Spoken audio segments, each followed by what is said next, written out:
So I have extreme ADHD, which makes cooking really difficult. I have a ton of recipes. I struggle with what ingredients I need to get, what pots and pans I need to get. To a neurotypical, it's pretty obvious what you've got to do first, but when there's 1,000 things that you're over processing, how do you follow instructions? So using the power of an iPhone and ChatGPT, I've been able to orchestrate a step-by-step instructions that is designed for someone with ADHD. I struggle with figuring out what I have to do first because I really just want to go all over this place, and I'm looking at the end result here.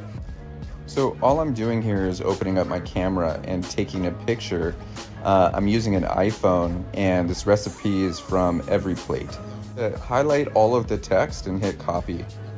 So I took the whole recipe, took a picture of it, extracted all of the text to it, and now I'm gonna ask ChatGPT to construct it for someone struggling with ADHD. And now I'm just gonna tell it to simplify this recipe for someone that's struggling with ADHD, listing the ingredients first. And now I know exactly what I gotta pull out, what I gotta do next, step by step, and I have tons of other recipes that I can do this to. Super cool.